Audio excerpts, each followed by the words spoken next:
고린도전서 11장. 내가 그리스도를 본받는 사람인 것과 같이 여러분은 나를 본받는 사람이 되십시오. 여러분이 나를 모든 면으로 기억하며 또 내가 여러분에게 전해준 대로 전통을 지키고 있으니 나는 여러분을 칭찬합니다.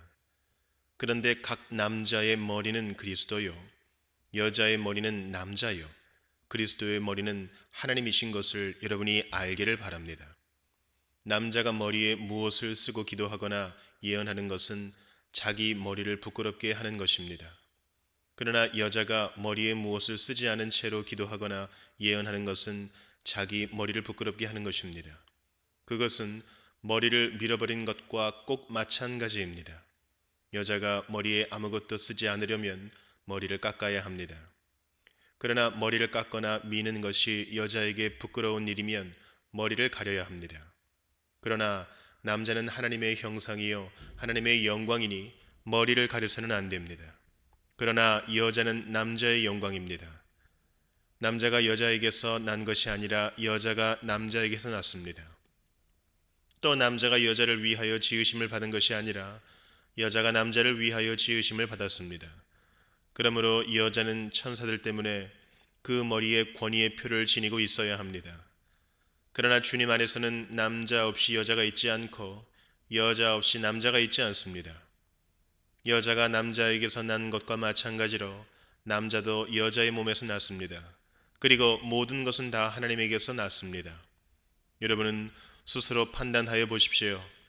여자가 머리에 아무것도 쓰지 않은 채로 하나님께 기도하는 것이 마땅한 일이겠습니까? 자연 그 자체가 여러분에게 가르쳐 주지 않습니까? 남자가 머리를 길게 하는 것은 그에게 불명예가 되지만 여자가 머리를 길게 하는 것은 그에게 영광이 되지 않습니까? 긴 머리카락은 그의 머리를 가려주는 구실을 하는 것입니다. 이 문제를 두고 논쟁을 벌이려고 생각하는 사람이 있을지는 모르나 그런 풍습은 우리에게도 없고 하나님의 교회에도 없습니다. 다음에 지시하려는 일에 대해서는 나는 여러분을 칭찬할 수 없습니다. 그것은 여러분이 모여서 하는 일이 유익이 되기보다는 오히려 해가 되기 때문입니다. 첫째로, 여러분이 교회에 모일 때에 여러분 가운데 분열이 있다는 말이 들리는데 그것이 어느 정도는 사실이라고 믿습니다. 하기야 여러분 가운데서 바르게 사는 사람들이 환히 드러나려면 여러분 가운데 파당도 있어야 할 것입니다.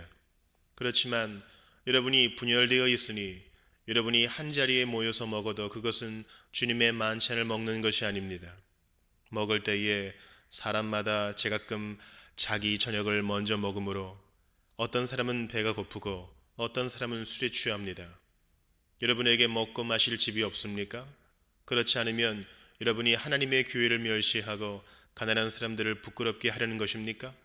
내가 여러분에게 무슨 말을 해야 하겠습니까? 여러분을 칭찬해야 하겠습니까? 이 점에서는 칭찬할 수 없습니다. 내가 여러분에게 전해준 것은 주님으로부터 전해받은 것입니다.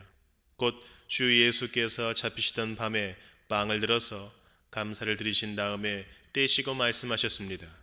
이것은 너희를 위하는 내 몸이다. 이것을 행하여 나를 기억하여라. 식후에 잔도 이와 같이 하시고서 말씀하셨습니다. 이 잔은 내 피로 세운 새 언약이다. 너희가 마실 때마다 이것을 행하여 나를 기억하여라. 그러므로 여러분이 이 빵을 먹고 이 잔을 마실 때마다 주님의 죽으심을 그가 오실 때까지 선포하는 것입니다. 그러므로 누구든지 합당하지 않게 주님의 빵을 먹거나 주님의 잔을 마시는 사람은 주님의 몸과 피를 범하는 죄를 짓는 것입니다. 그러니 각 사람은 자기를 살펴야 합니다. 그런 다음에 그 빵을 먹고 그 잔을 마셔야 합니다. 몸을 분별함이 없이 먹고 마시는 사람은 자기에게 내릴 심판을 먹고 마시는 것입니다. 이 때문에 여러분 가운데는 몸이 약한 사람과 병든 사람이 많고 죽은 사람도 적지 않습니다. 우리가 스스로 살피면 심판을 받지 않을 것입니다. 그런데 주님께서 우리를 심판하시고 징계하시는 것은 우리가 세상과 함께 정죄를 받지 않게 하시려는 것입니다. 그러므로 나의 형제자매 여러분, 여러분이 먹으려고 모일 때에는 서로 기다리십시오. 배가 고픈 사람은 집에서 먹어야 할 것입니다. 그것은 여러분이 모이는 일로 심판받는 일이 없도록 하려는 것입니다. 그 밖에 남은 문제들은 내가 가서 바로 잡겠습니다.